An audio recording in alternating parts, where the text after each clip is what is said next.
j'avais fini. Ok. Et c'est Prado, je crois. Ouais, Prado, vas-y, vas-y, Prado. Bonsoir. Les gars, partagez, tapotez. Partagez, tapotez. Partager, ça ne tapote Il pas. faut tapoter, les gars, s'il vous plaît, tapotez, partagez. Il faut que nos militants suivent ces gens de direct. Bonsoir, la Plein de c'est quoi ta 500 position personnes, pour 500 le conseil? personnes. Mon frère, je ne parle pas de conseil ici. On parle des trucs de nos pays, toi tu viens de parler de conseil. Tu vas parler des les artistes là-bas, tiens. On n'entend pas des trucs sérieux, toi tu parles de conseil. Mon frère, où on est là, non, on ne parle pas de conseil. Hein. Je vois certains de nos communicants parler de Tiens, conseil. mon frère, nous on fait politique, nous on n'est pas artistes. Parlons de nos politiques ici. Alors, là dit, oui. Franchement, je tenais à te féliciter, voilà, parce que déjà, tout ce que tu as planté comme décor, ça corrobore la dynamique, voilà, dans laquelle l'opposition, plus particulièrement le PPAC, s'est inscrit. Tout à l'heure, le tonton Koulibaly, dans son intervention, il a été très pertinent. Il a fait ressortir des éléments essentiels. Voilà, des éléments essentiels. Et je tenais à lui dire qu'il a été très pertinent. Mais il faut dire, quand Laurent Gbagbo a été libéré de la CPI, voilà, parce que par rapport à une insuffisance de preuves, voilà, il y a des victimes, comme le disait tantôt le papa, hein, qui n'était pas contente, mais quand même on a accepté qu'il rentre par rapport à la paix et autres. Alors là, dit, les gens qui pensent que le mot d'ordre n'a pas été encore donné là, le papa, bon, peut-être qu'il n'a pas fait attention, hein, à l'élément que tu as joué de Gbagbo Laurent, où il disait que il faut des protestations multiformes et permanentes. Mais, à travers cela, mais le mot d'ordre est déjà donné. Voilà. Quand on parle de multiforme, on parle de quoi? On parle de pluralité. Donc du coup, quand aujourd'hui on fait des motions de protestation qu'on dépose à des préfectures et qu'on dit multiforme, ça veut dire qu'il y a plusieurs manières de protester. Donc s'ils ont, à travers leur manière à eux, qu'ils ont parlé de manière pacifique, alors ils sont allés déposer des motions, voilà, ils sont en train de protester pacifiquement. Mais l'autre forme là, c'est laquelle? C'est la question qu'il faut se poser. L'autre forme, c'est laquelle? Voilà, donc ça veut dire que le mot d'ordre a été déjà donné. Donc ils sont en train d'exécuter le mot d'ordre étape par étape. Et la première étape, c'était la protestation pacifique. Voilà. Et aujourd'hui, à travers le communiqué de Sébastien Dano Djedje, voilà, on comprend qu'ils sont encore dans la même trajectoire. Voilà, ils sont dans la même trajectoire parce qu'ils disent, dans le communiqué dit, jusqu'à la fin de ce mois-là, voilà, ils vont donner encore plus d'informations. Donc ça veut dire qu'ils sont en train de dire à leurs militants, ce qu'on vous avait dit hier là, préparez-vous, au fur et à mesure, on va vous dire comment vous allez vous y prendre par rapport à la situation. Ça, il faut le rappeler. Donc c'est pour ça qu'on dit à nos militants de rester vigilants, de ne pas se laisser distraire. C'est ce qu'on dit tout le temps. Le mot d'ordre a été déjà donné. Reprenez le lima de Gbagbo, on aurait pu réécouter.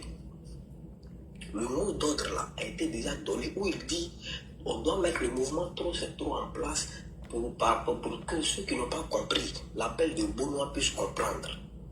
Il faut des protestations multiformes et permanentes. Le mot d'ordre est donné.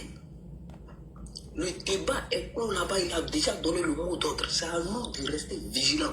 Et je remercie les autorités ivoiriennes qui ont anticipé, qui ont compris que depuis le départ, la manière dont les leaders de l'opposition, les leaders du PPACI communiquaient avec leurs militants. Mais l'autorité a compris tout ce qu'il y avait un nom dit derrière. Ils ont compris qu'il y a quelque chose qui s'est tramé. Raison pour laquelle vous allez voir qu'il y a eu des interpellations. Et regardez aujourd'hui, j'ai été sur la page de Steve Biko, sa page Facebook, ça m'a fait rigoler. Ziggy subitement comme ça, Ziggy, les gens nous faisaient croire que Ziggy avait été enlevé, que voilà, on ne sait pas où il est, après que l'avocat ait dit qu'il a été retrouvé au PPA. Mais ça continuait de dire qu'il a été enlevé par des encagoulés. Mais aujourd'hui, je vois qu'ils ont établi une liste de personnes selon eux, voilà, et ils ont catégorisé ces personnes-là. C'est-à-dire que, première ligne, ils ont mis personnes enlevées. Ils ont cité, énuméré le nom des personnes. Après, ils ont mis deuxième ligne, personne, je ne sais pas, disparu ou bien c'est quoi là. Maintenant, pour Ziggy Juma, il est dans la catégorie des personnes interpellées. Mais pourquoi on nous disait, si vous savez qu'il a été interpellé, pourquoi hier vous nous disiez qu'il a été enlevé, on ne sait pas où il est. Donc c'est dans la même dynamique. C'est dans la dynamique de manipuler la masse afin de créer un soulèvement populaire. C'est tout. Il faut faire très attention à tout ce qui se dit, tout ce qui se dit. Il l'a dit tout à l'heure dans le livre de Game Sharp, où on dit qu'il faut jeter le discrédit sur nos institutions. Voilà. Mais quand tu as publié une capture sur ton papa, tu as l'a dit là, de Dano Djidji, où il a fait mention du président Laurent Gbagbo et de M. Alassane Ouattara, tu es entouré. Ça veut dire que quoi? Il remet en cause la légitimité du président Alassane Ouattara. C'est la raison pour laquelle il refuse cette mention président-là. Je ne sais pas si on se comprend. Donc, quand il fait ça là, c'est dans quel but? C'est pour dire que ce président-là, il n'est pas légitime. Pourtant, quand ton Laurent Gbagbo est revenu de la haie, il est allé saluer le président Alassane Ouattara et il a même appelé président. Donc, si aujourd'hui, parce que on est dans une période électorale, subitement, le langage est en train de changer.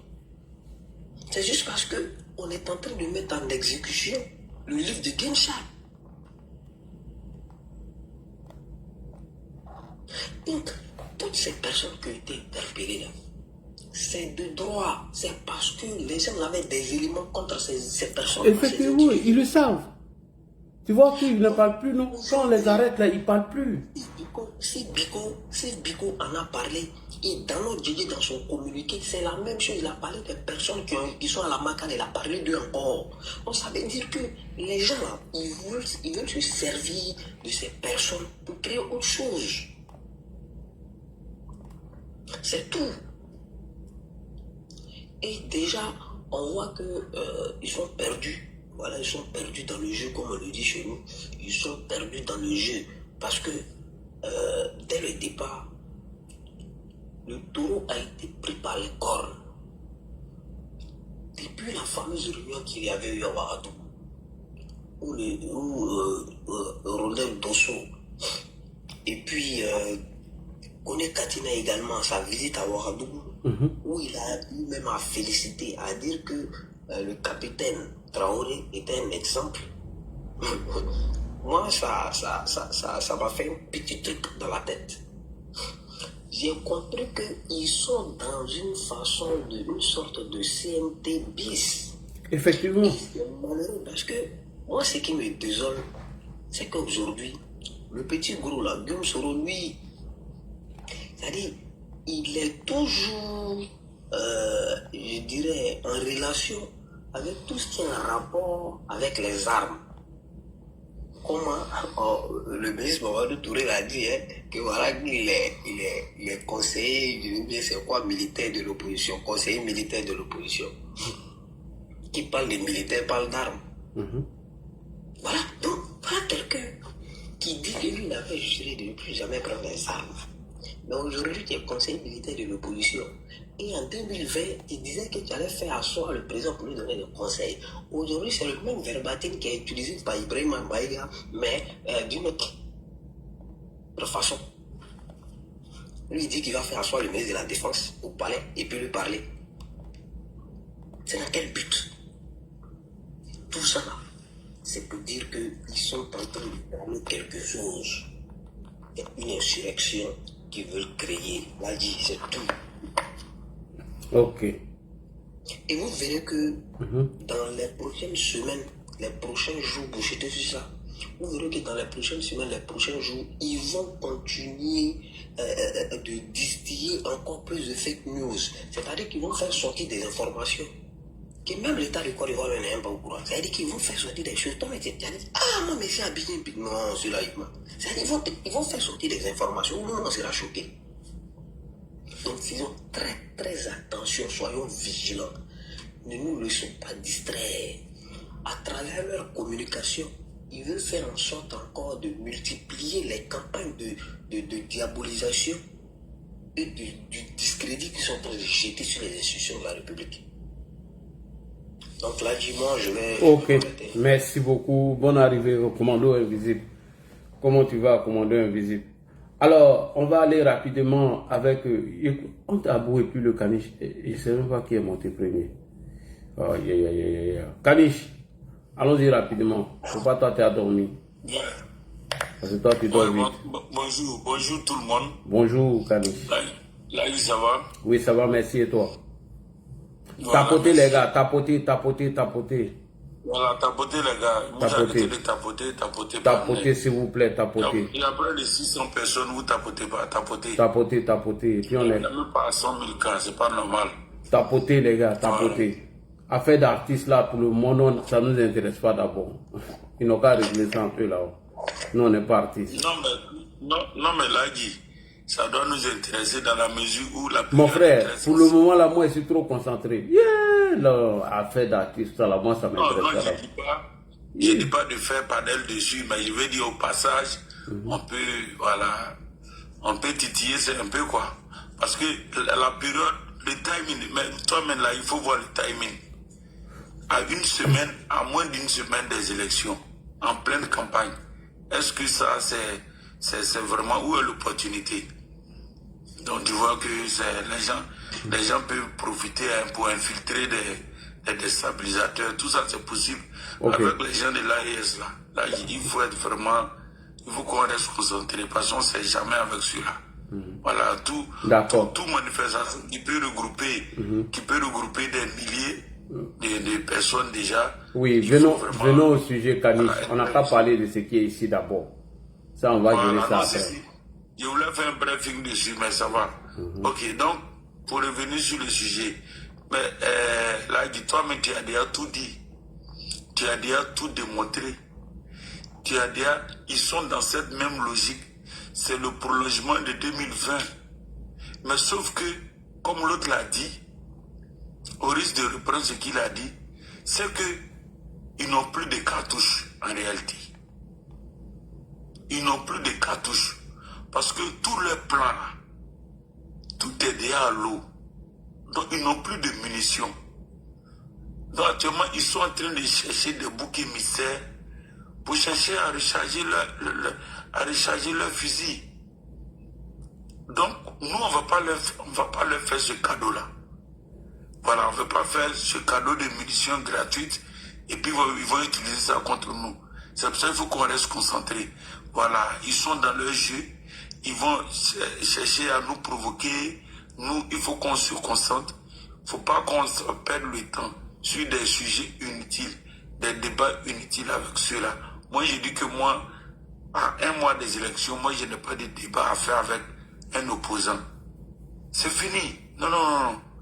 Il faut qu'on aille de l'avant. Il faut commencer déjà les pré-campagnes à notre niveau et puis déconstruire tout ce qu'ils vont envoyer comme propagande, comme intox, comme manipulation, comme mensonge, fabrication des fake news.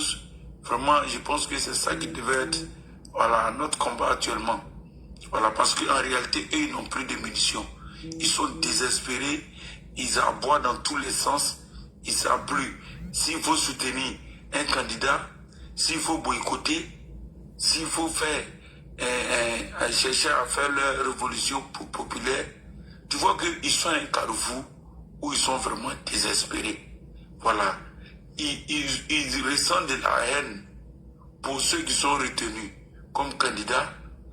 Ils ne peuvent pas leur donner leur voix.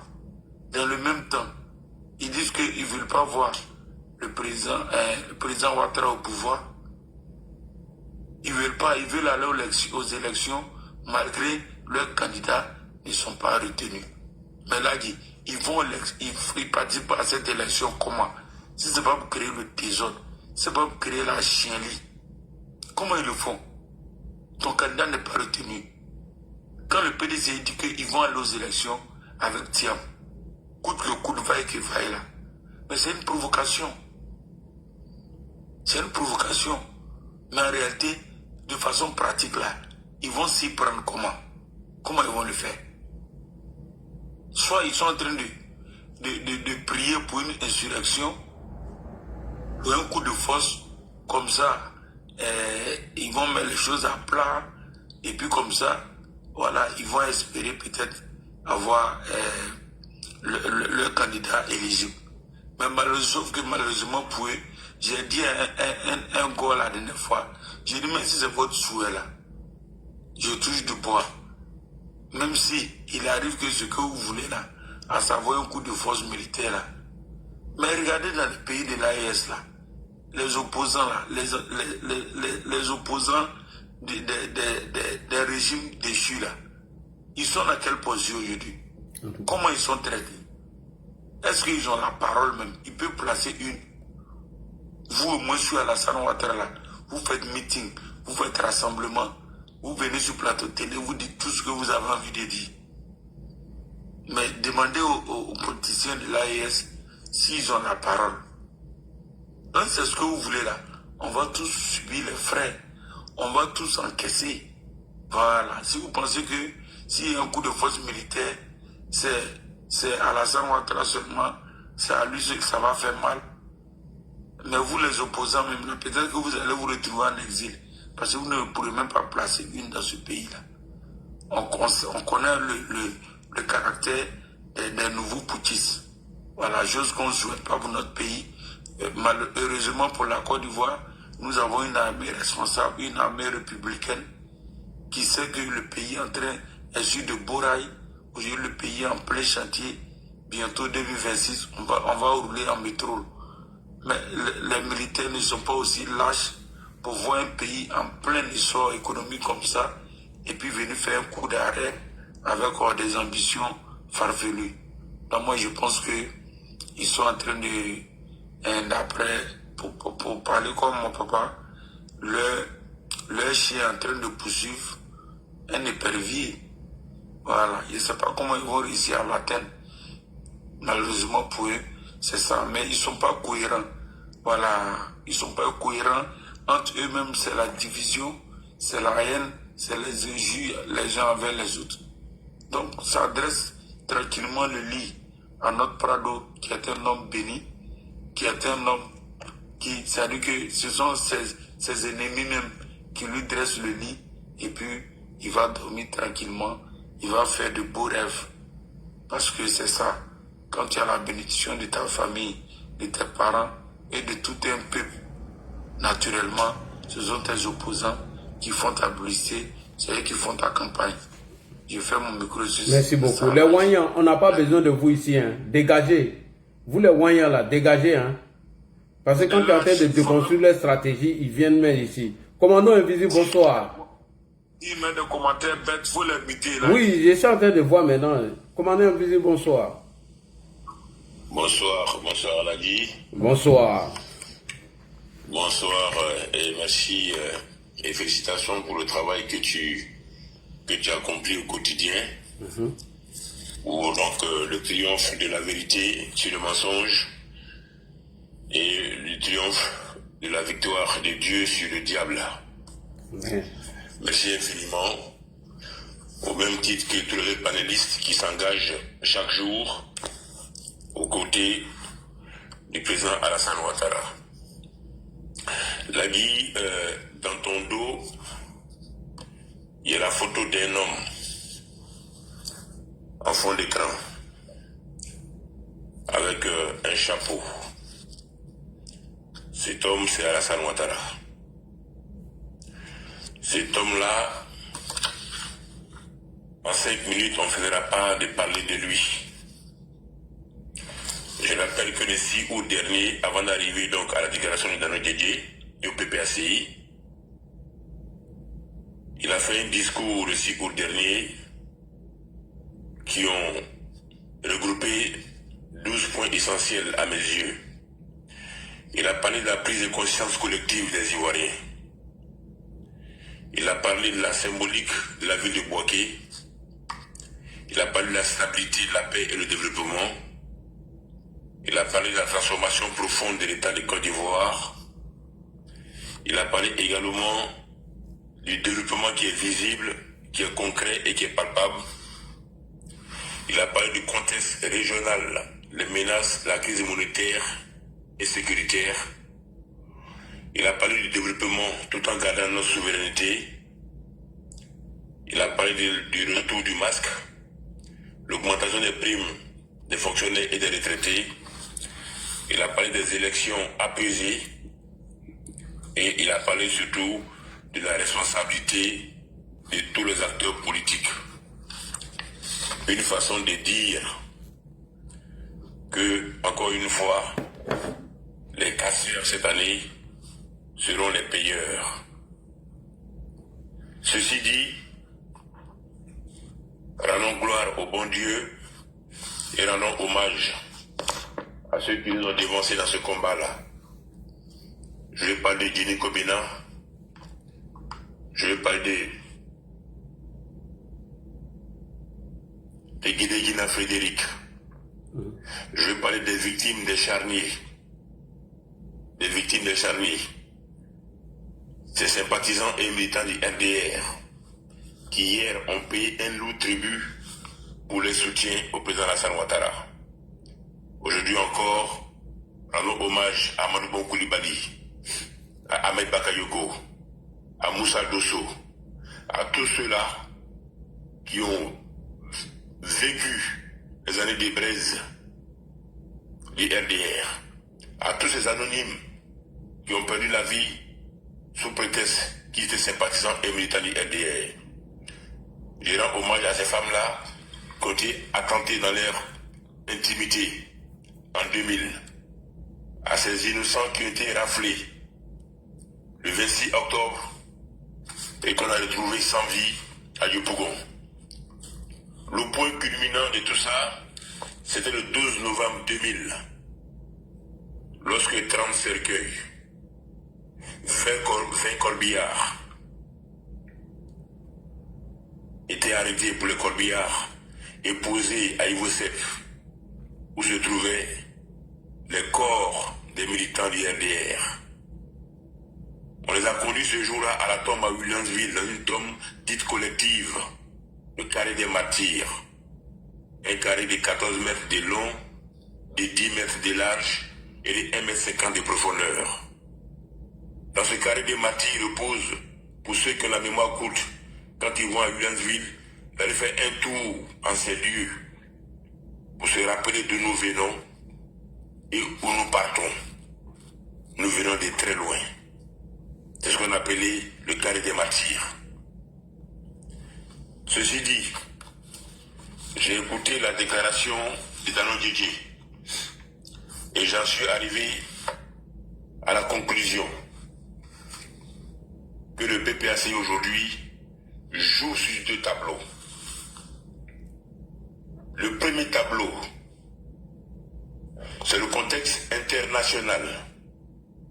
Plus précisément, la situation politique en France.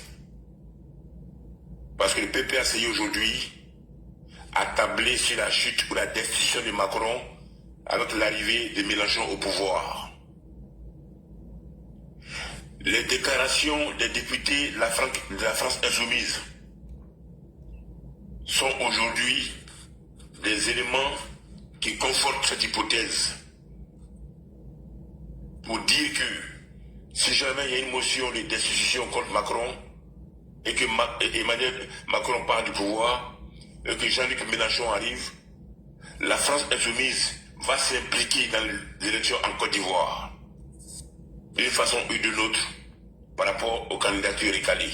Et ce n'est pas de façon anodine que certains députés proches de la France insoumise ont pris fait et cause pour l'opposition à travers des déclarations.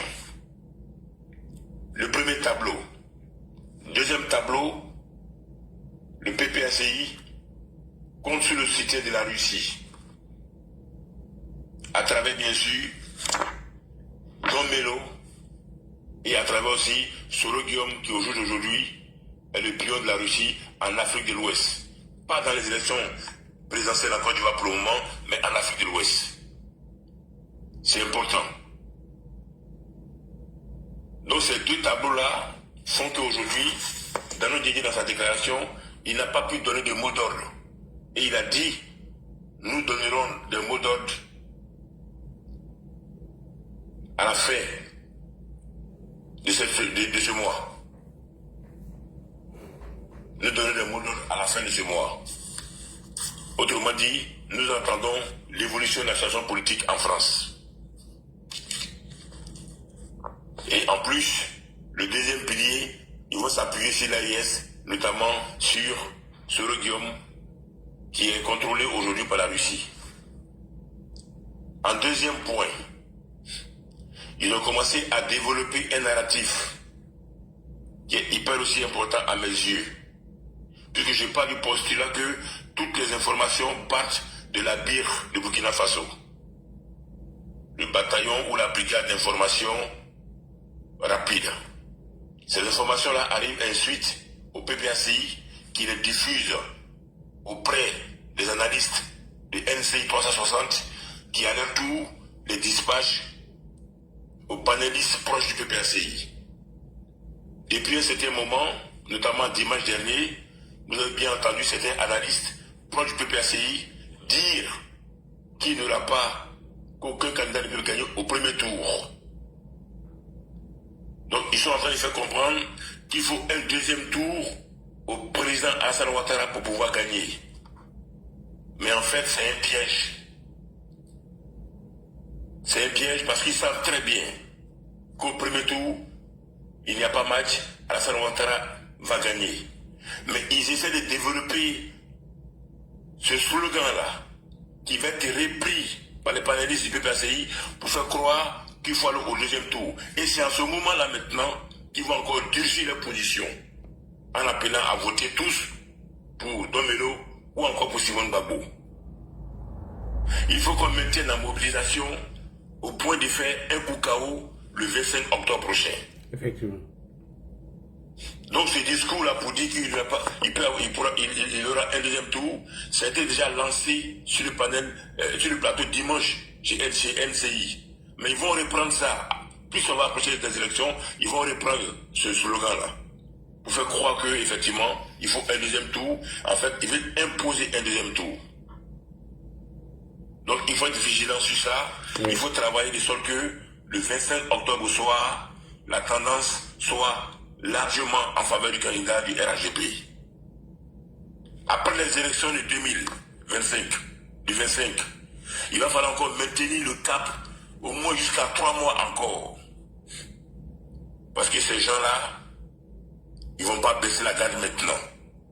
À partir, même après octobre, il faut toujours maintenir la garde puisqu'ils parlent du fait que c'est un 4e mandat illégitime. Donc ils vont continuer encore, malgré les élections 2025, ils vont continuer encore à harceler le pouvoir, à harceler le gouvernement. Donc il faut qu'on soit vigilant, tout le temps debout. Après ça, pour finir, il a dit... Oui. Dano Diédié a parlé de l'arrestation des casseurs. Il a parlé de l'arrestation de Lida Kouassi et de Kone Boubacar. Il a parlé des Ziggy qui a été arrêtés par des inconnus. Il a parlé de l'enlèvement des militants à Zikiso. Il a parlé de l'enlèvement à Beaunoir. Il a parlé le 14 septembre des militants au quartier Mami Adjoa du Pougon qui ont été enlevés. Le 15 septembre, il a fait allusion à l'arrestation de Tapé Julie, fédérale Haïtia. Au total, il a décompté 29 victimes d'enlèvement. Encore une fois, il est en train de se victimiser, comme ils l'ont fait hier pour Gbagbo. Quand Gbagbo a été arrêté le 11 avril, et que par la suite, il s'est retrouvé quelques mois après à la CPI, ils ont créé le verbe déportation. Du moins, le verbe déporter et le mot déportation. Pour faire croire que Gbagbo a été déporté. Or, ne sont déportés que les héros ceux qui ont combattu les colons. Donc je donnerai une statue de héros ou de combattant à Gbagbo qui n'a pas.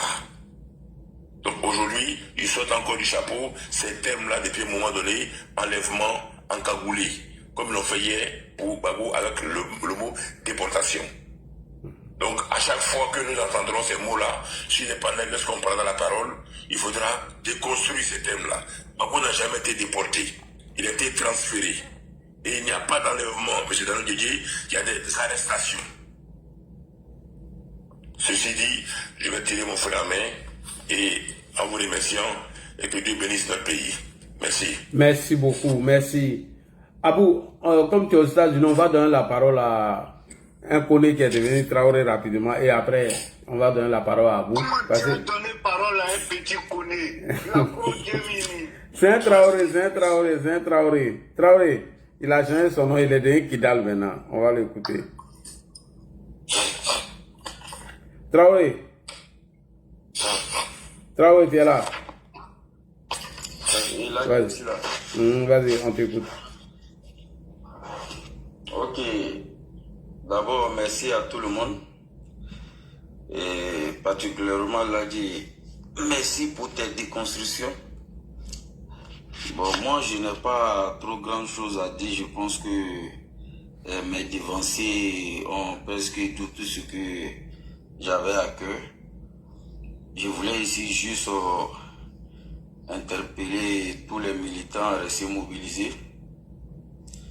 Et parce que nous n'allons jamais accepter que des personnes qui ne sont pas sur la liste électorale viennent manœuvrer en vue de déstabiliser la République et le gouvernement du président Alassane Ouattara. Ça, nous n'allons pas l'accepter. Et qu'ils sachent qu'en face, ils trouveront des militants plus déterminés. En fait, moi, souvent, je me pose la question de savoir comment est-ce que Laurent Gbagbo peut imaginer que lui peut déstabiliser le président Ouattara à travers la rue. Très franchement, ça, je n'arrive pas à comprendre. À moins qu'ils ont d'autres stratégies en tête. Je ne crois pas sur nous ici, on peut rester là et puis on va voir les militants PPS, ils sont dans la rue en disant que eux ils vont enlever Ouattara et puis nous on va rester. Non, nous ne pouvons jamais accepter ça. Ça c'est inimaginable même qu'ils se mettent ça dans leur tête. Voilà. Nous on sait ce qu'on a traversé. Comme le président l'a dit, à chaque fois que le doute veut nous habiter, il faudrait qu'on regarde derrière. Ça veut tout dire, il a dit. Aujourd'hui, là, on est dans le bonheur. Aujourd'hui, nous aimons la Côte d'Ivoire. Aujourd'hui, nous tapons notre poitrine devant n'importe quel ressortissant de la sous-région. Aujourd'hui, pourquoi? Parce qu'il y a un homme qui a eu une vision pour notre pays. Un homme qui a mis toute sa force, le reste de ses forces, dans le développement, dans l'avancement de la Côte d'Ivoire. Là, dit, très franchement dit, personnellement, j'ai dit à tout le monde, il nous sera difficile d'avoir un homme comme le président Ouattara dans les 50 années à venir. Pourquoi je le dis? Parce que là, dit, en 15 ans de gouvernance, ce que moi j'ai vu de mes yeux, ce que je vois dans mes yeux, je me dis, mais attends, comment il arrive à faire ça là, comment l'a dit? Moi derrière chez moi ici là, il y a un abobo, il y a un chantier de métro. Si tu vois, c'est inimaginable. Pour ceux qui sont au niveau d'Abobo, qui viennent voir vers derrière rail, du Banco à derrière rail, il y a un chantier de métro. Souvent je regarde, je monte sur la dalle, je regarde, c'est-à-dire, Je me dis, est-ce que les Ivoiriens voient même ce que ce monsieur est en train de faire pour le pays? C'est énorme. Le président Ouattara est une bénédiction pour nous. Et nous allons nous battre avec toute notre énergie. Grâce à Dieu, ce monsieur, il va gouverner la Côte d'Ivoire jusqu'à finir son deuxième mandat de la 3e République. Et maintenant, rester là comme un sage à la tête du RHDP. Et puis il va placer quelqu'un d'autre. Parce que nous avons des frères, des amis qui sont morts pour ce combat, qui ont cru à ce combat et qui ont été déjà pour la mémoire de toutes ces personnes-là. On ne peut pas mettre ce président au pouvoir et venir laisser le faire humilier. Ça n'arrivera jamais. En tout cas, pour qu'on enlève le président Ouattara qui met ça dans leur tête. Il ne croit pas dans la rue. Militant PPAC, il va descendre dans la rue. Et puis nous, on est là, on a assis. C'est impossible. Nous n'allons jamais accepter ça. Et avec tout ce que le président Ouattara a mis en place en matière de l'état de droit, je pense que les cadres du PPACI sont conscients, raison pour laquelle ils hésitent toujours à lancer des mots d'ordre. Parce que comme tu l'as dit, l'article 51 dit les décisions du Conseil constitutionnel ne sont susceptibles d'aucun recours et ne doivent pas être contestées par quiconque. Celui qui conteste les décisions du Conseil constitutionnel, il a violé la loi et il va en subir la rigueur de la loi. Ils sont conscients. Voilà pourquoi ils tournent. Qui va prendre le risque de lancer ce mot d'ordre? Comme l'a dit un frère, déjà ils ont déjà fait tabachi devant les militants pour dire on va faire ceci, on va faire cela. Donc ils sont obligés aujourd'hui de venir faire des manœuvres pour soi-disant qu'ils sont en train de faire combat. De quel combat ils parlent? De quel combat ils parlent? Est-ce que la Côte d'Ivoire va rester dans ça? Chaque fois, c'est vous qui êtes là à s'aimer du désordre dans le pays. La Côte d'Ivoire, là, ça vous appartient ou bien? De quel droit, toi, tu peux te permettre de venir dire que quelqu'un ne va pas être candidat? Parce que toi, tu es qui? Parce que c'est toi qui as le titre foncier de la Côte d'Ivoire. Je suis désolé. Laurent Gbagbo ne peut rien créer dans ce pays. Il a eu la chance de diriger la Côte d'Ivoire à travers des élections calamiteuses, comme lui-même il a si bien dit. Ça a été sa chance. C'est Dieu qui l'a voulu. Mais après ça, il ne peut rien décider dans ce pays-ci. Et nous n'allons plus accepter que les accords politiques soient des modèles ou des arrangements pour diriger la Côte d'Ivoire. Parce qu'on a vu que les accords politiques là nous ont jamais amené la paix. Toujours ça a été des crises.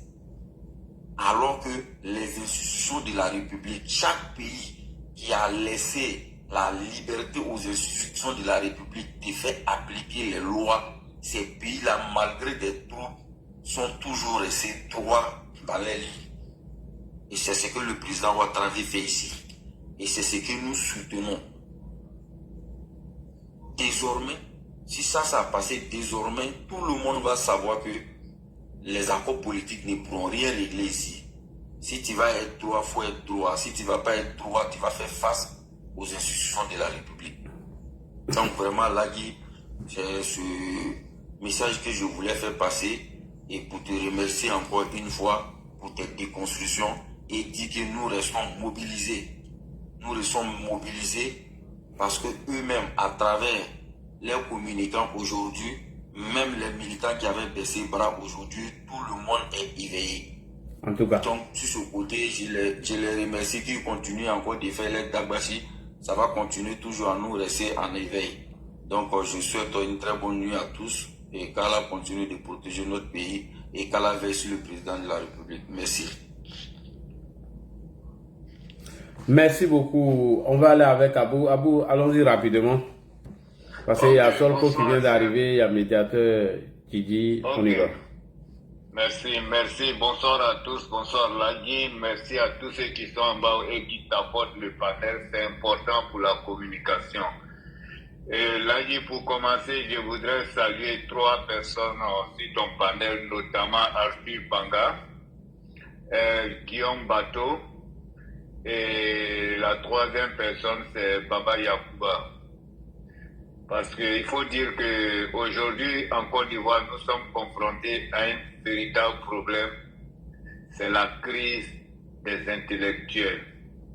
Parce que la crise des intellectuels, c'est quoi? C'est lorsque des intellectuels savent ce qu'ils doivent dire, quand ils voient la vérité et qu'ils essaient de contourner la vérité pour la tordre et la transformer dans un autre contexte. Et Dieu merci, nous avons des jeunes frères, notamment Bamba Yakouba. On a des grands frères, des jeunes frères comme Arthur Banga et des grands frères comme Guillaume Bateau qui rétablissent cette vérité dans leur réalité et dans leur contexte. Parce qu'aujourd'hui, Dieu merci, la liberté d'expression, elle est totale en Côte d'Ivoire et ça, personne ne peut le contester car personne n'est arrêté pour ses opinions depuis que le président Alassane Ouattara est au pouvoir. Et quand des gens viennent avec des titres de professeurs ou de docteurs sur des plateaux de télé à vouloir venir mettre en mal les institutions dans leur fonctionnement et que des personnes sont sur place pour rétablir la vérité, cela fait plaisir car le travail a un sens, la valeur que le président donne aux personnes de bonne moralité. Parce qu'aujourd'hui, c'est ce que le commando était en train d'étaler tout à l'heure. Les gens aujourd'hui, certains intellectuels, des professeurs, des docteurs, qui ont eu peur de s'assumer de leur appartenance politique, qui sont des chroniqueurs, ça nous fait plaisir de les retrouver sur les plateaux de télé. Soit ils s'affichent concrètement, ou ils essaient de garder véritablement leur neutralité. Mais toujours est-il qu'il faut un peu de tout pour faire l'humanité. Et donc, pour rentrer dans ton sujet, concernant la mise en place de la déstabilisation de la Côte d'Ivoire par l'opposition ivoirienne.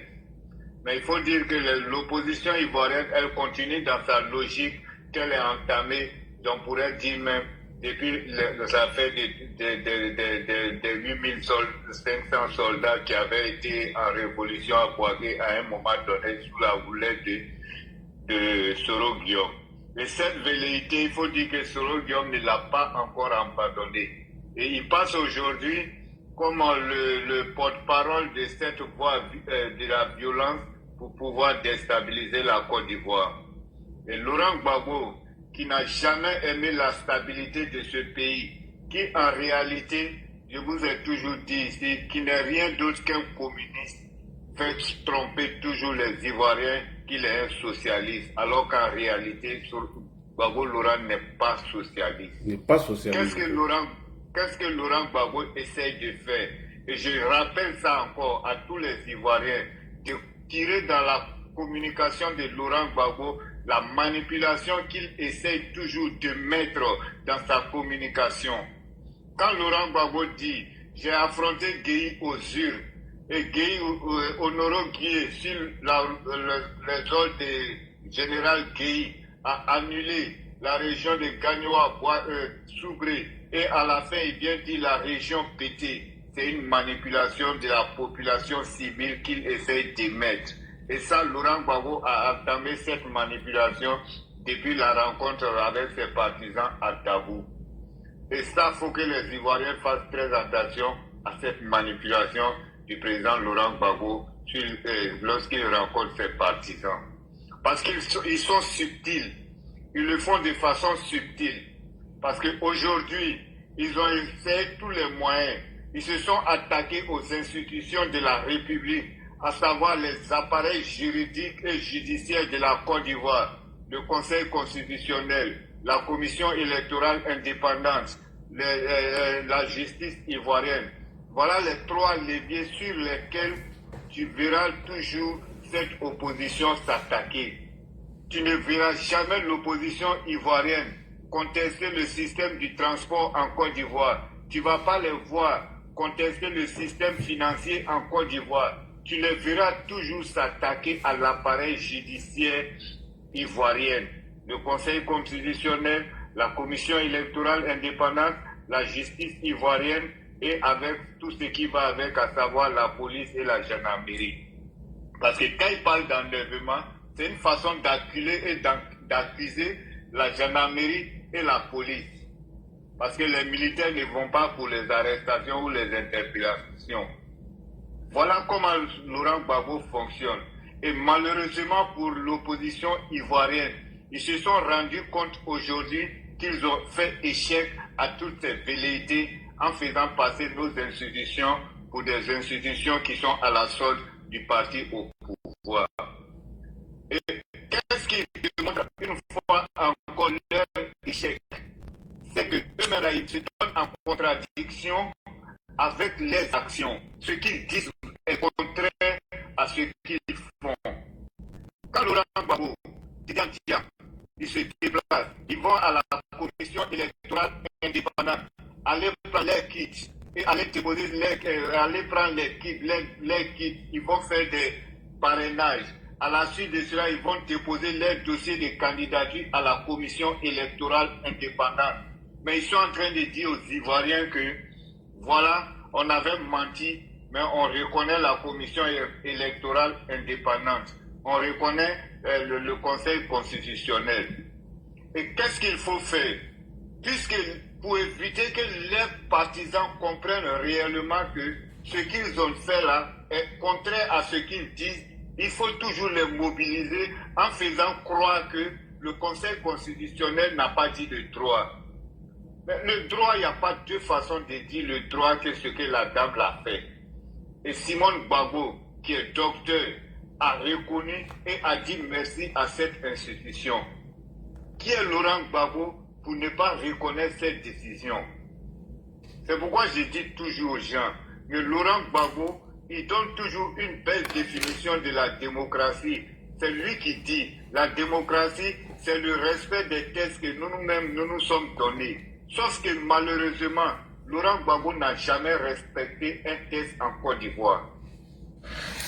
Il ne respecte pas le texte, la loi sur le mariage en Côte d'Ivoire. Il n'a jamais respecté cette loi. Laurent Gbagbo était président de la République de Côte d'Ivoire quand il avait une concubine, ce qui est contraire à notre constitution. Merci beaucoup. Vas-y, j'arrive, je prépare mon café. Vas-y. Et Laurent Gbagbo, il reste dans cette posture. On va aux élections présidentielles en 2010.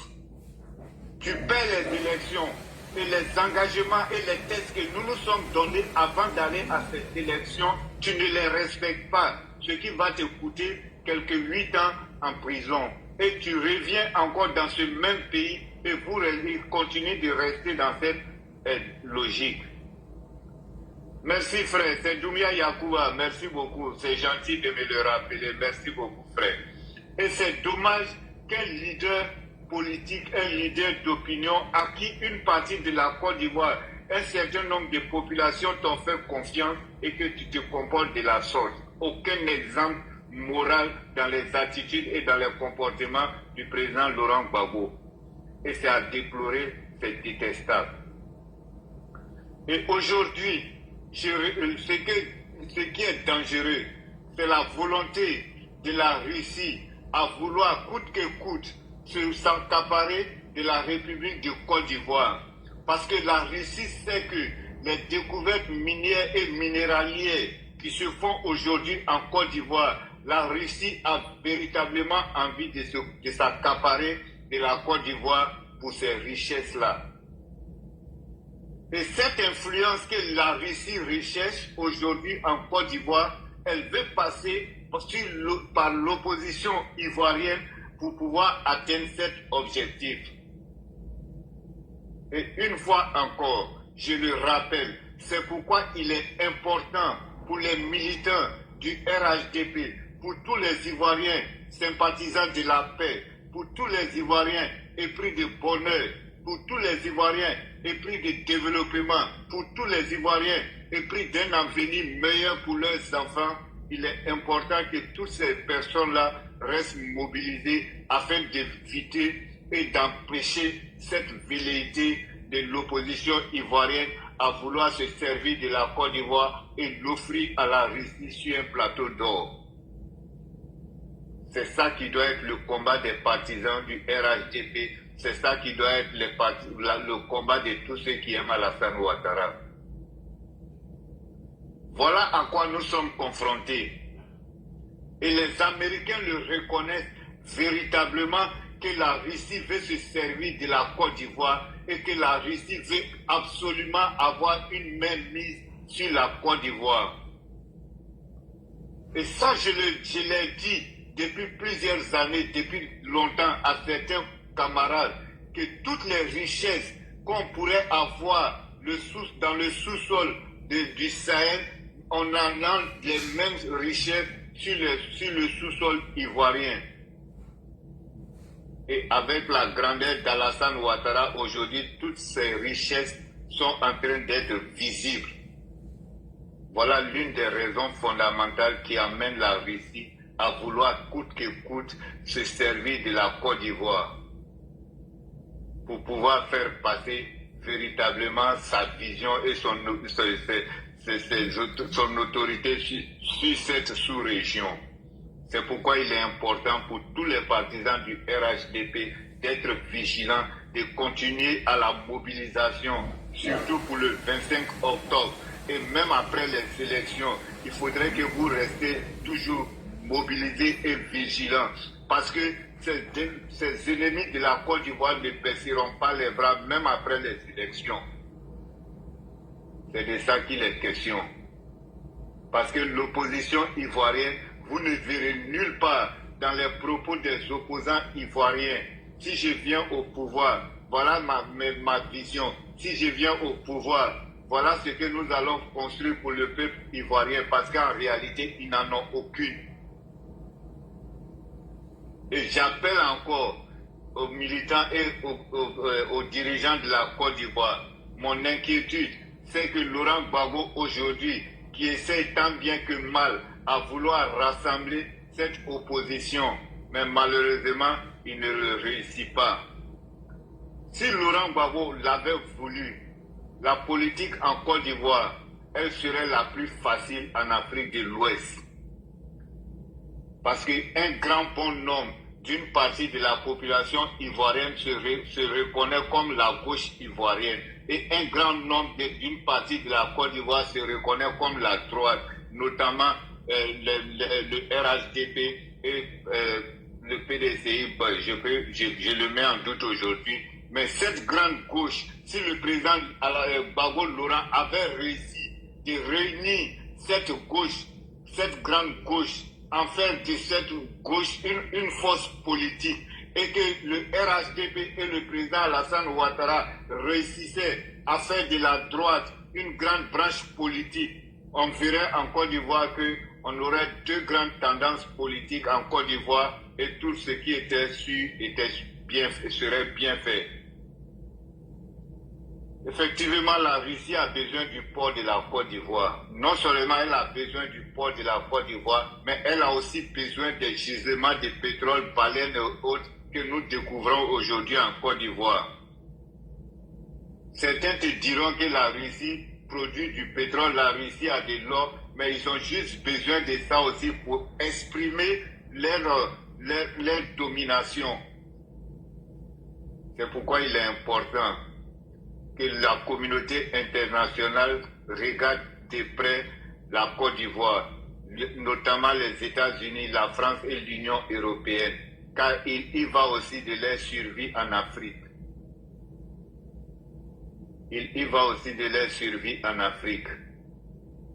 La Russie ne baissera jamais les bras, mais je voudrais encore une fois saluer nos forces de renseignement qui ont fait un travail efficace depuis plus d'1 an, notamment l'arrestation du commandant Abdoulaye Fofana, aide-de-camp de Soro Guillaume. Et cette arrestation a été l'une des actions les plus magistrales que les forces de défense ont eu à mener. Car c'est cette arrestation qui a mis à mal Soro Guillaume, ce qui a précipité sa venue dans le Sahel. Parce que lorsque le commandant Ablaye fut arrêté en Côte d'Ivoire, Soro Guillaume fut déséquilibré. Ceci l'a déséquilibré à tel point qu'il ne pouvait plus rester sur le territoire européen, qu'il fut obligé de venir dans le Sahel. Et par sa manipulation, et Soro Guillaume est en contact permanent avec l'opposition de Gbagbo Laurent. Mais particulièrement Kone Katina. Soro Guillaume est en contact permanent avec Kone Katina. Ça, je vous le dis ici aujourd'hui. Il est en contact permanent particulier avec Kone Katina. Kone Katina, c'est le démon du PPACI. Franchement. C'est le plus démon du PPACI. Il est plus dangereux que Dano Djedje. Donc, on l'a dit, je voudrais merci beaucoup. Merci à toi, parce qu'il y a médiateur Didi qui est là, et Solko. C'est pas maintenant, ça, c'est un vieux truc. Ça, en fait, quand tu vas en école, on t'apprend comment rentrer dans le Diaby fait son micro. Et donc, je voudrais m'arrêter. Oui, c'est un médiateur Didi, on y va. Voilà, merci. Ils sont tous pareils. Bonsoir Ladi, bonsoir à tous les panélistes. Bonsoir. Vous savez, en Côte d'Ivoire, j'ai apprécié une vidéo de manipulateur du menteur de Tony Pachoko quand il était encore avec nous, quand il disait que on a donné nom à Gbagbo en l'envoyant à la CPI, on l'avait jugé en Côte d'Ivoire pour la crise post-électorale, on en serait fini. Vous savez, quand je regarde l'opposition ivoirienne, ils pensent que les gens sont des idiots comme eux. Parce qu'ils donnent des qualifications aux gens, moutons, tout ça. Ils prennent leurs rêves pour la réalité au fait. C'est pas parce que toi t'appelles un être humain comme tu vois, doté de raison et d'intelligence, de mouton qu'il est vraiment mouton. En tout cas. Et ils pensent qu'ils veulent provoquer un soulèvement. Mais c'est quel militaire ivoirien qui n'a pas vu le remerciement que Gbagbo a accordé à Guy après le travail que l'armée ivoirienne a fait pour établir la démocratie en Côte d'Ivoire? Qu'est-ce qu'ils ont fait en retour?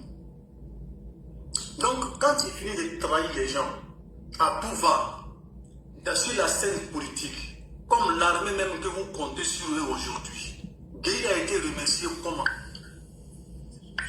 Tout le monde a un souvenir, si les jeunes ne le savent pas. Gbagbo a manipulé Guy pour faire de lui son seul adversaire, comme il a dit. En tout cas. Et au finish, il a fait quoi? Ils ont menti sur lui à travers la voix de Afingé San, comme quoi il partait faire un coup d'état et il a été neutralisé. Donc, je vois mal un militaire ivoirien ayant la connaissance de tout ça sur Gbagbo dans sa manipulation. Pourquoi ces lieutenants, ces ex-lieutenants, les Charles Blé Goudé, les Simon Gbagbo et j'en passe, les Mamadou Koulibaly, ils sont plus avec lui aujourd'hui et il est obligé de refaire une nouvelle équipe. À part d'un autre qui est sûr, qui j'ai dit, qui ne petit pas, qui ne grandit pas, qui est toujours au même niveau. Donc, Gbagbo Laurent, c'est quelqu'un qui essaye de faire croire que lui peut quelque chose. C'est de l'intimidation. Gbagbo ne peut rien faire. Parce qu'on a compris dans leur jeu. On a compris dans leur jeu. Pourquoi j'ai dit ça? Ils sont partis de manipulation en manipulation. Sans la présence de Gbagbo Laurent, il n'y aura pas de réconciliation. Quand Gbagbo est venu, sans ça, il n'y aura pas ça. Sans ça, il n'y aura pas ça. Aujourd'hui, tout le monde sait que Gbagbo, c'est un contestataire des élections. Avant même qu'on arrête la liste électorale, il avait déjà commencé à dénigrer ces institutions en disant qu'il y a plus de 6 millions d'électeurs qui sont des faux électeurs. Effectivement. Donc, voilà. Donc, un jeu que toi-même, tu n'avais pas encore participé, on voit déjà que toi, qui fais de la manipulation déjà pour mettre dans la tête des gens que les élections à venir là sont déjà truquées d'avance. Et pourquoi on va te faire confiance encore pour te mettre dans ce jeu-là? Qui va te gracier, comme on le disait auparavant? Qui va prendre la garantie d'un récidiviste? Quelqu'un qui est récidiviste en matière de manipulation en tout genre. Il a manipulé ses amis politiciens. Il a manipulé le RDR à son époque. Après, dès qu'il a eu le pouvoir, il a sorti ses griffes et il a montré son vrai visage aux gens en faisant déjà les gens par centaines. Et ça sort au pouvoir. Et pendant son règne encore, commencer les mêmes manipulations. Et donc aujourd'hui, Gbagbo n'est que l'ombre de lui-même qui essaye tant bien que mal de se débattre, de faire croire que lui peut quelque chose. Quant aux gens de PDCI qui essayent de dire que avec Thiam, ils peuvent effrayer quelqu'un, moi je pense que Bédié c'est Thiam en puissance 10. Bédié c'est Thiam en puissance 10. Si Bédié n'a pas pu empêcher les élections en Côte d'Ivoire, malgré qu'ils se sont tous donné le mot après les menaces de Franklin Nyamsi et qu'ils se sont retirés de eux-mêmes, et que quand même les élections ont pu avoir lieu, ce n'est pas aujourd'hui où on a 5 candidats déterminés qui sont prêts à participer à ces élections-là, qu'eux vont venir jouer les troubles fêtes. Celui qui s'amuse, il va se retrouver au Nouf, sans détour. Les Ivoiriens n'ont qu'à se mobiliser seulement pour faire barrage à cette manipulation. Parce qu'ils savent, ce qu'ils disent tout bas, que c'est Awa Domero finalement qui sera les candidats. Ils vont faire toute cette manipulation pour faire peur aux gens. Et après, ils vont aller aux élections. Et ils vont essayer d'avoir un deuxième tour pour pouvoir se mettre ensemble. Ça fait partie de leur jeu politique. Ils savent très bien que ils connaissent très bien le carrefour des militants. Si ça a fait des militants, non seulement avec les démobilisations qu'on a fait, et qu'ils ont compris qu'on reste mobilisé et on doit rester mobilisé. On doit rester mobilisé. Donc vraiment là, je ne vais pas être trop long, c'est pour dire tout simplement que Gbagbo est en train de tenter ses dernières forces, alors que lui-même il sait qu'il appartient au passé et on va lui démontrer qu'il appartient au passé. Quel que soit le mot d'ordre qu'il va donner, ça ne passera pas. Il trouvera les militants, il trouvera d'abord la Côte d'Ivoire et ses institutions sur ses routes. Et si jamais ils font autre chose, il trouvera aussi les militants déterminés du RHDP qui détient aujourd'hui la majeure partie des élus sur tous les derniers du territoire de la Côte d'Ivoire. Merci. C'est pas lui, c'est avec des vieillards dans des villages éloignés là, qui se sont mis ensemble, quelques dizaines de personnes qui vont empêcher la marche du progrès de la Côte d'Ivoire. On fera barrage à cette manipulation et je demande à tous les militants de rester mobilisés et de rester concentrés sur l'objectif, c'est les élections. Les distractions qu'ils sont en train de faire, ça ne doit effrayer personne. Ça ne doit effrayer personne. Les gens doivent rester mobilisés et concentrés sur les élections à venir le 25 octobre, comme l'a dit Arthur Banga, le taco clé. Ça sera encore une deuxième fois, comme pour faire répéter l'histoire de 2020. Merci Ladi de m'avoir passé la parole. Je souhaite bonne nuit à tous les panélistes. Merci beaucoup, médiateur Didier. Solko, bonsoir. Il faut qu'on galvanise nos militants, il faut qu'ils soient prêts. Parce que ce mot d'ordre-là, il doit nous trouver sur le chemin. Bonsoir, bonsoir. Bonsoir, Solko. Bonsoir, Ladi, infatigable, le grand frère. Bonsoir tout le monde. Désolé, je suis arrivé et je suis venu en même temps parce que c'est important. Vraiment, d'abord, je dirais que le PPAC est en train de stratégie. Ils sont en train de... Ton réseau est mauvais, hein? Depuis de très longues dates.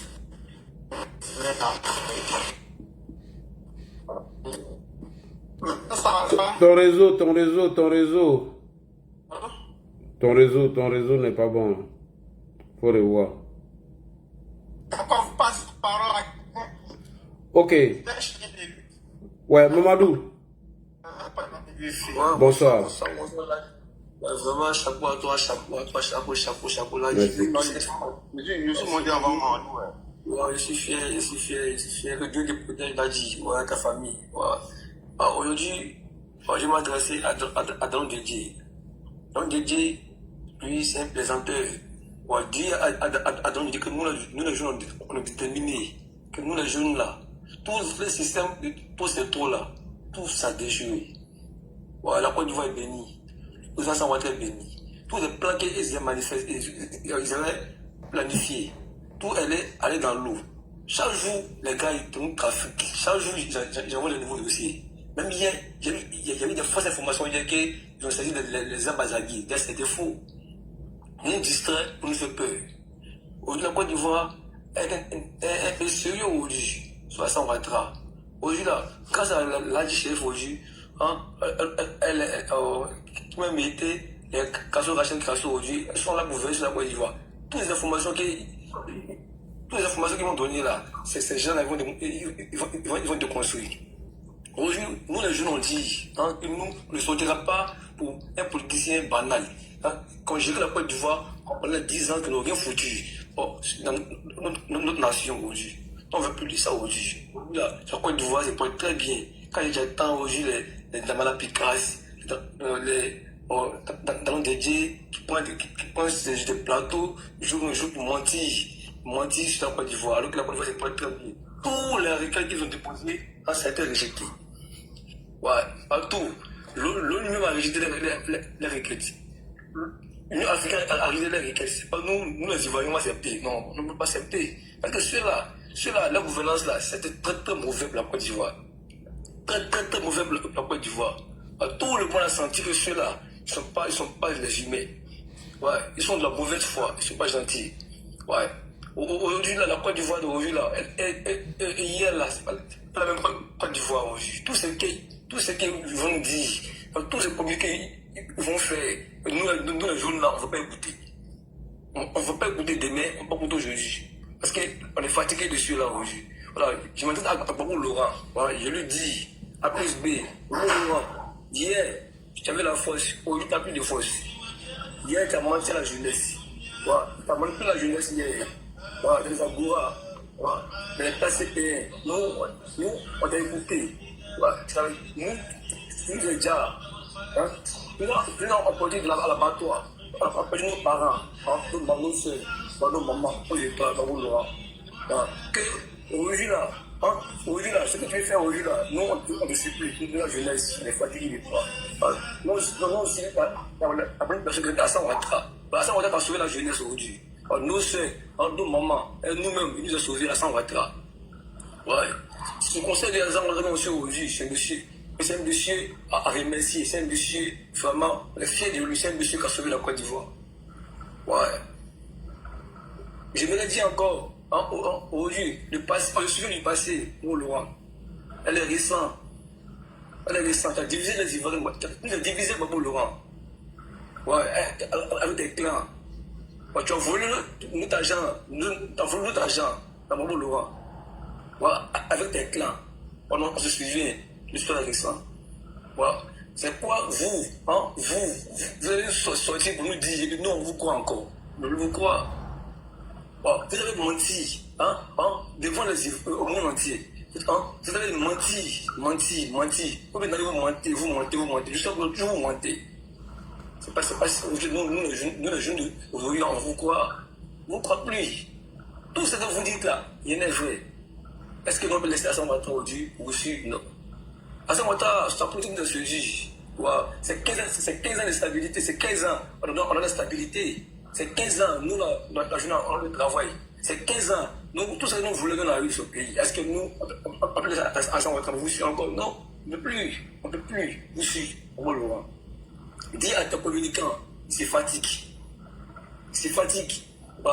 Parce que tout ce qu'ils diront, nous les jeunes, on ne va pas écouter. On n'a plus l'oreille, Ouais. Tout le mouvement qu'ils ont en place là, Dieu merci, ça a échoué. Ouais. Pourquoi ça a échoué? Parce que ce monsieur qui est là, c'est un blacadé d'abord. C'est un gars qui est béni à Hassan Ouattara. Ouais. C'est un monsieur, quand tu es sur son chemin, tu échoues. C'est un monsieur qui a pardonné. Mais c'est le militant qui est déjà hier. Il lui a dit, tu pardonné, on a pardonné. Ouais, j'aimerais dire aussi, en nos militants aussi, en nos militants, que le 25 octobre 2025, que l'Assane Ouattara a besoin de nous. Pourquoi il a besoin de nous? Ce monsieur a accepté de sacrifier pour nous pour un dernier mandat. Voilà. Nous sommes pas obligés d'accepter nos demandes. Mais en nos pleurs, nos cris, des campagnes, tout le monde a vu. Ce monsieur a accepté, il a réfléchi et il dit les candidats pour nous une dernière fois. Voilà. Les candidats, mais c'est pas tout. Hein. Voilà. Le 25 octobre, nos mamans, nos jeunes filles qui ont 18 ans, nos mamans, nous sentons beaucoup et mobilisons-nous, allons dans les rues. Allons donner une écrasante victoire à Alassane Ouattara. C'est là-bas, on aura parlé que vraiment, Alassane Ouattara s'est sacrifié pour nous et nous on l'a fait. Elle a bien dit, est-ce qu'il peut compter sur nous? Pas de la bagarre à Alassane Ouattara. Alassane Ouattara, c'est dans les unes, une demande, pas de la bagarre. La précision est révisée. Est-ce qu'il peut compter sur nous, la jeunesse, nous les femmes, nos mamans, nous les vieillards? On a vu, on peut compter sur toi. Tu veux compter sur nous, monsieur le président Alassane Ouattara? Voilà, c'est pas de la bouche, hein, c'est dans les unes, a dit. Voilà, le 25 octobre, on va démontrer. Hein, nous, on sera sur le terrain, hein, dans les villages, dans les campements. Toute la Côte d'Ivoire va signaler pour dire qu'il faut Alassane Ouattara. En 2020, on a démontré, en 2020, ouais, en 2020, on a démontré, mais 2025, ça va plus que 2020. 2020, on sera déterminé. Ouais. L'opposition qu'eux-mêmes ne sont rien, ils sont finis dans ce pays, Ouais, 2025 là, on montre à l'opposition que nous là, on est debout. Plus que jamais pour Alassane Ouattara. C'est maintenant nous forces, l'amour de Alassane Ouattara, c'est plus fort en nous que le passé. Il faut dire à l'opposition. Ouais, le jour là, c'est un jour férié pour la Côte d'Ivoire, le 25 octobre. Ouais, tout le monde sortons, allons voter à Alassane Ouattara. Montrer à l'opposition que nous qui sont finis dans ce pays. On va montrer à l'international que c'est Ado, Alassane Ouattara, c'est plus la Côte d'Ivoire. Voilà, on va montrer sur le monde entier que Alassane Ouattara, c'est plus la Côte d'Ivoire. Nous, on va sortir massivement, on va aller voter à Alassane Ouattara. Oui. Donc DJ, c'est fini pour toi. C'est fini pour toi et toi t'es clair. Voilà. Pour les cadenas, c'est fini pour vous. Parce que nous, les jeunesses là, on vous écoutera plus. Plus jamais, nous on s'est plus divisés. Ouais. Mais c'est tout. Nous, ça suffit. Nous, on s'est plus divisés encore. Ouais. Là, c'est votre thème là. Je me dis à ceux qui sont encore perdus, qui sont derrière eux, que ceux-là, c'est les manipulateurs. Ouais. Ceux qui sont hier, moi, si je ne vous parle, ceux-là, c'est les manipulateurs. Demandez à nous comment nos vies étaient menacées à leur gouvernance. Ne le suivez pas les mots d'ordre. Parce que ceux-là, ils vont vous en retard. N'ont rien pour vous. Aucun projet pour vous, ceux-là. Nous le savons très bien. C'est comment ceux-là, on vient maltraiter la jeunesse. On va accepter de suivre les mots d'ordre. Non. Au lieu de dévancer, quand il parle, il laisse le sommeil. Il vient sur le panel, il parle sur la gouvernance là, croyez. C'est pas obligé de le faire. Mais si ils font ça, ça va nous sauver. Nous sommes sauvés aujourd'hui. Nous, les jeunes, ça va nous sauver aujourd'hui. On ne tombe plus dans les systèmes, les joueurs, les plans, ceux-là. Pourquoi les enfants sont débités dans le gouvernement et ils ne sont pas? Pourquoi ils sont fonctionnaires de Côte d'Ivoire, les pays? Pourquoi ils ne démissionnent pas de leurs fonctions? Donc nous, ils vont vous blaguer, et vous allez sortir, et ils vont vous dire. Aujourd'hui, qui a parlé aujourd'hui? Qui a parlé aujourd'hui? Personne n'a parlé, c'est le passé. Pourquoi on regarde dans la Colombie, les styles du sont aujourd'hui, qui a parlé d'aujourd'hui? C'est le passé. Ouais, ce passé-là, ils ne sont pas humains, ce passé-là, ils sont sans cœur. Ne le suivez plus. Suivez le nouvel parti qui s'appelle Alassane Ouattara. Il n'est pas trop tard. Ralliez-vous la jeunesse. Ils sont perdus. Ralliez-vous. Nous on sait il y a quoi dedans. À demander à ceux qui sont ralliés au juge de Alassane Ouattara. Non, de Alassane Ouattara, il n'y a pas de regret. Je vous jure. Là-bas, il n'y a pas de division là-bas. Là-bas, il n'y a pas la haine. Là-bas, là, c'est la cohésion sociale. La paix et la réconciliation. Vous pensez que les vieux, les chiens coutumiers sont bêtes? Ils ne sont pas bêtes. Tous ceux sont ralliés de Alassane Ouattara. tous les grands régions, vous voyez là, hein, les chefs coutumiers, les chefs des sous sont allés de Alassane Ouattara. Pourquoi? Son travail, son amour, un homme de paix, un homme de conviction, un homme déterminé. Voilà, qui gère la Côte d'Ivoire. Est-ce qu'ils vont me laisser ce bonheur aller derrière le malheur? Non. Ceux qui sont là-bas, venez rentrer, venez à la maison. Venez nos frères ivoiriens. Ne dites pas ceux-là. Eux-mêmes, ils mangent avec le pouvoir, ils vous jurent. Ils mangent avec le pouvoir, ceux-là. C'est vous, ils vont vous blaguer. Ils vont vous blaguer. Pourquoi depuis les modèles là, ils sont le modèle.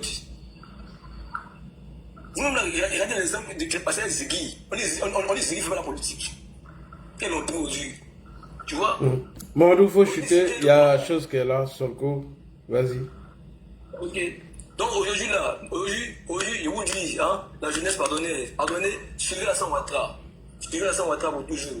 Pas la politique. Aujourd'hui, là, on fait la réalité en place. Voilà, on dirait qu'on fait la politique. Non, pas la politique. Aujourd'hui, tout le monde fait la réalité en place. La Côte d'Ivoire, là, hein, c'est pour tous les Ivoiriens. Ne suivez pas hein, les mauvais. Suivez la bonne partie. Voilà. Je me dis à tous nos mamans, quand j'ai bis encore que le 25 octobre là, c'est le jour où on doit démontrer devant le monde entier que ça va entrer dans nos vies. Voilà. Sortez, allez voter massivement, sortez. Tous ceux qui ont des exemples, prenez vos cartes, prenez et allez voter. Et sensibilisez vos soeurs aussi, qui sont encore. Hein, à la maison et dit à vos soeurs qu'on doit montrer devant le monde entier une victoire écrasante pour son Ouattara. C'est là-bas, il sera content, il sera heureux. Il va bosser encore pour la Côte d'Ivoire. Merci beaucoup. Sonko, bonsoir. Oui, bonsoir grand frère. Vraiment, j'avais un problème de réseau. Oh. Vraiment, merci à tous les communicants, merci en tout cas pour tout ce que vous faites pour la Côte d'Ivoire, pour le président Ouattara, pour la stabilité, en tout cas en Afrique de l'Ouest. D'abord, comme je disais précédemment, le PPAC et son leader Laurent Gbagbo sont en panne de stratégie. Voilà pourquoi je dis ça, parce que d'abord, je prends l'exemple même depuis son accession, depuis l'arrivée au pouvoir. Nous avons vu un monsieur qui n'était pas préparé avant d'être en tout cas le chef de l'État de la Côte d'Ivoire. Donc on a vu ce que ça a coûté. Aujourd'hui, en 2025, ils n'ont aucune stratégie. Mais comment il faut maintenir les militants? Comment il faut toujours garder les militants pour ne pas qu'ils se découragent? Parce que la majorité des militants est découragée. Hein. Voilà, maintenant, comment maintenir ces militants-là? Il faut sortir des communiqués qui n'ont pas de sens, de communiquer guerrier pour dire nous avons un plan, nous allons bientôt lancer les mots d'ordre. Ça va maintenant plus de 2 mois, 3 mois, pas de mots d'ordre et il n'y aura pas de mots d'ordre. Mais ce que je peux dire au contraire, c'est que nous devons nous tenir prêts. Que le mot d'ordre soit donné ou pas, nous devons nous tenir en alerte. Parce que un homme averti, en tout cas, en vaut mieux. Parce qu'on ne sait pas, moi en tout cas, je suis convaincu que le mot d'ordre ne serait pas donné. Mais on ne sait jamais. Voilà, si on est en alerte, s'il lance le mot d'ordre, nous aussi, bon, même si certains disent que ça, c'est pour faire le jeu, on est là aussi, on défend notre président, c'est aussi simple que ça. Maintenant, j'ai vu un monsieur, ils sont tous dans l'opposition, un monsieur qu'on appelle Alinou et pas de Chakadjan, parce que je ne sais pas pourquoi ils ont enlevé le nom Alinou même, ça laisse joli à voir. Qui était aux États-Unis, venu voir le sous-secrétaire d'État adjoint. C'est pas qu'est-ce que ce dernier peut faire pour pouvoir lui l'inscrire sur la liste électorale. Tout ça, ça rejoint en tout cas la première analyse que j'ai faite. C'est-à-dire qu'ils n'ont qu'une stratégie, mais c'est des gens qui sont guéris dans les propos. Par conséquent, ils n'ont pas de stratégie. Voilà. Comme les militants sont en train de se décourager, comment on appelle les maintenir en alerte. Les maintenir. Faut sortir pour faire ça, faire des gestes, pour dire non, non, vraiment, qu'ils changent de stratégie, ça serait mieux. Voilà, dorénavant, avant de poser un acte, il faut 1000 fois réfléchir, il faut avoir une stratégie pour dire, bon, voilà comment on va procéder. Voilà pourquoi moi je dis chaque fois que le président Ouattara, au-delà d'être le président de la Côte d'Ivoire, au-delà de toute admiration que j'ai pour lui, c'est une école, il est méthodique. Et Dion est bien placé pour faire, comme on appelle cette démonstration. Le président Ouattara est très méthodique. Avant de faire quelque chose, il a déjà réfléchi 1000 fois. Il a réfléchi et il sait où ça va se terminer. Comme autrefois on disait, le président Ouattara, quand il posait un acte, au départ, les militants disent non, c'est pas bon, le président Ouattara, pourquoi il a fait ça? Pour finir, c'est nous, on lui donne raison, ouais, il avait raison. C'est comme ça un leader doit se comporter. Mais Laurent Gbagbo, on dit combien il va donner mot d'ordre. Il est venu dire, allez lui dire qu'il n'aura pas de 4e mandat. Quelqu'un qui n'est pas encore allé aux élections, il n'aura pas de 4e mandat. Récemment, on dit, bon, Dano Djedje lui a le communiqué. Le communiqué, pour ma part, au-delà d'être vide, il est ridicule. Voilà, il est très ridicule. Voilà, donc vraiment, je ne vais pas trop m'attarder. Je vais m'attarder sur ces personnes qui vraiment veulent voir la Côte d'Ivoire à feu et à sang. Parce qu'ils n'ont pas de stratégie politique, ils n'ont qu'un projet. Parce que ceux qui ont des projets, au lieu de s'attaquer à un individu, vous ferez mieux de vous attaquer à son parti. Parce que lui va passer. Vous ferez mieux de vous attaquer à ses idées. Parce que c'est les idées qu'on combat, mais pas la personne. Mais aujourd'hui, on a comme l'impression que les gens, depuis plus de 30 ans, ont une haine viscérale contre un être humain, un individu qu'on appelle Alassane Ouattara. Je ne sais pas pourquoi. Alassane Ouattara, il n'est pas éternel. Alassane Ouattara va former plusieurs Alassane Ouattara. Allez-vous attaquer à tous les Alassane Ouattara que non, le président Ouattara va former une question. Pourtant, si vous attaquez à ces idées, pour dire, et je prends un exemple tout bête, moi je prends un exemple tout bête, je suis un libéral. Tu dis, bon, par exemple, moi je suis socialiste, et qu'il est libéral, comment je fais pour dire aux gens que non, le libéralisme n'est pas bon pour la Côte d'Ivoire? Comment je fais pour dire aux gens que le socialisme n'est pas bon pour la Côte d'Ivoire? Ou bien la politique du RDP est très dangereuse pour le pays, ou bien la politique du... Voilà comment on fait la politique, que de s'attaquer à un individu, à un être humain depuis plus de 30 ans et que ça donne toujours le même résultat. Changer de stratégie, je pense que ça serait mieux. Là, j'ouvre un peu une parenthèse. Je ne sais pas si tu as vu la voix de Steve Decon, où il disait en 2006 de Fabrice Lago. Je ne sais pas si tu as vu sur Facebook, où en 2016, il défendait que non, le président Ouattara, cette condition lui permettrait d'être candidat en 2020, mais aujourd'hui, qui est en train de dire le contraire. Tout ça, c'est pour dire, ils n'ont pas de stratégie. Voilà, ils n'ont pas de stratégie. Ils sont en panne de stratégie et ils sont bloqués intellectuellement. Donc, du coup, ils sont devenus ridicules et pètent sur le thème. Quand tu es bloqué intellectuellement, tu agis comme une tête brûlée, comme un crâne brûlé en fait. Parce que intellectuellement, tu es bloqué. Alassane Ouattara les a fait bloquer intellectuellement. Quand on voit des gens qui se font appeler société civile, comme on appelle ce gars-là, Bouga Sako Gervais. Il n'a jamais été société civile? Non, je dis qu'il s'est fait appeler société civile. Pourtant, il est tout sauf société civile. Qui disait en 2020 que dans cette condition permettra à Alassane Ouattara d'être candidat. Mais en 2025, pendant la désobéissance civile, qui vient dire le contraire. Vous ne voyez pas au-delà d'être malhonnête intellectuellement, vous ne voyez pas une manipulation, une panne de stratégie et un blocage intellectuel. Vraiment, ça fait mal parce que nous sommes tous des Ivoiriens. Quand les gens regardent cette personne, ils viennent de la Côte d'Ivoire. Donc nous tous, on est insultés. Sinon, voilà des gens qui ne doivent plus parler dans les affaires publiques en Côte d'Ivoire. Publiquement, ils ne doivent plus prendre la parole parce qu'ils font honte. Parce qu'on ne soutient pas les mêmes idées. Mais leur manière de faire vraiment n'est pas bonne.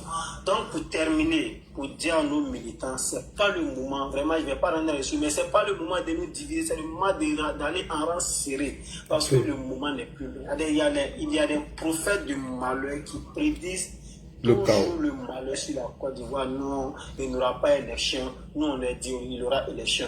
Mais quand on dit il y aura élection, ce ne sont pas des vains mots, ce ne sont pas des paroles creuses, ce ne sont pas des paroles qu'on dit comme ça. Qu'est-ce qu'on fait pour qu'il y ait des élections? Quand ils sortent un mensonge, on vient contredire.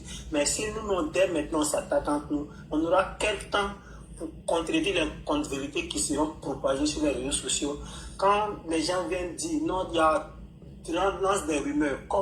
Quel moment on va sortir, venir dire aux gens, non, ça, ce sont des rumeurs, ce sont des rumeurs, ce sont des rumeurs. Aujourd'hui, je pense que c'est France 24 ou bien Afrique 24. Il y a tellement d'intelligence artificielle l'intelligence artificielle est en train de faire son rôle. Aujourd'hui, France 24 a pris le dessus, devant les choses. Parce que les gens sont en train de mentir. Donc, ils ont sorti un certain nombre de vidéos pour dire, bon, c'est intelligence artificielle, c'est intelligence artificielle. Parce que les gens sont en train de mentir. Maintenant, si nous, à un mois, après un mois et quelques des élections, vraiment, il y a des choses qui ne vont pas, vraiment c'est pas bien. Voilà. Donc je souhaiterais qu'on parte en serré aux élections, que les élections se passent bien. Parce que le souhait des opposants, c'est qu'il n'y ait pas des élections. Là, je vais terminer avec l'histoire de la France. Parce que, comme on est, va essayer de parler un peu de ça. La France, Macron ne va pas démissionner. Moi, je donne cette certitude à tous ceux qui sont sur le panel. Il ne va pas démissionner, il l'a dit lui-même. Constitutionnellement, il ne va pas démissionner. S'il veut, il peut avoir un blocage. C'est sur la France, les gens comptent avec la démission de Macron. Bon, ça, c'est eux qui voient ça. Macron, de un, je ne suis pas macroniste. Et je ne dis pas que non, parce que Macron a ce qui maintient Alassane Ouattara au pouvoir, je ne dis pas ça. Mais je dis, il ne va pas démissionner. Si c'est leur dernier recours, leur dernier ressort, ils ont encore tapé pour tout. Parce qu'il ne va pas démissionner. Le Premier ministre, c'est lui qui a démissionné autrefois. C'est parce qu'il a jugé bon, être de bonne foi, il s'est présenté devant l'Assemblée, rien ne lui, en tout cas pour ma part, rien ne l'obligeait à aller se présenter devant l'Assemblée et puis voir si les gens veulent qu'il continue. Mais de bonne fois il est parti, puis les gens ont dit non, on ne veut pas de toi démission. Il a rendu sa démission. Mais Macron qui a été élu pour 5 ans, je ne sais pas si le mandat en France c'est 5 ans, qui a été élu pour 5 ans, qui n'a pas encore fini son mandat, pourquoi il va démissionner? En tout cas. Si vous bloquez le budget financier, si vous bloquez tous les agendas, mais attends, vous faites du mal à qui? Au peuple français, oui. Au peuple français qui a élu Macron. En tout cas. Il sait qu'il n'est pas majoritaire à l'Assemblée nationale. Et si vraiment vous avez été élu pour le peuple, vous devez travailler avec le président. Mais si vous devez travailler pour le peuple, parce que vous avez des intérêts politiques, la démission du président, vraiment, il ne va pas démissionner. Il ne va pas démissionner. Aucune loi ne l'oblige à démissionner, il n'y a pas. Voilà, il dit qu'il ne démissionnera pas. Il a dit, si les gens me croient, il fait sortir là, il dit qu'il ne démissionnera pas. Il ne va pas démissionner.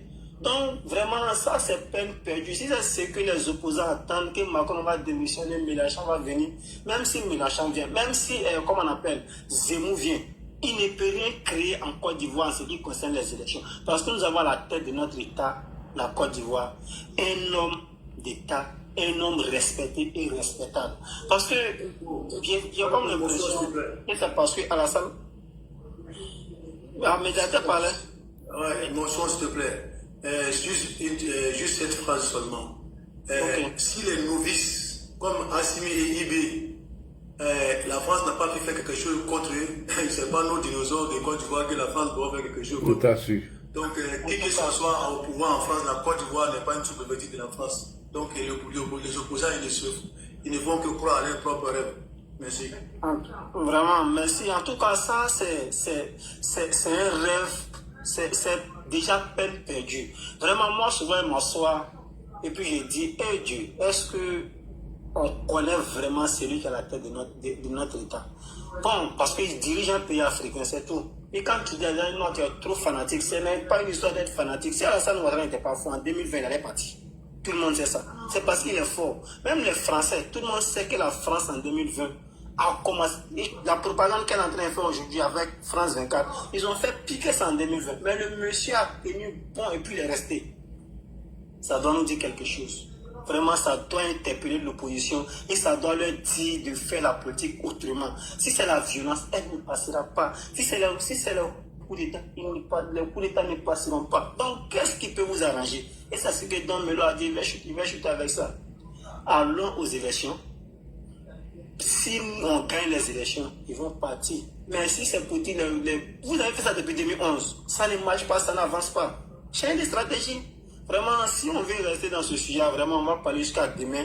Voilà, merci beaucoup, grand frère. Voilà ce qu'il voulait dire. Et puis, il dit le 80% pour le président Alassane Ouattara. Pour lui dire merci. Merci beaucoup. Merci, les frères. On va se donner rendez-vous demain, Inch'Allah, pour un autre sujet. Merci beaucoup à vous. Salam, que la paix de Dieu soit avec vous. À demain, Inch'Allah.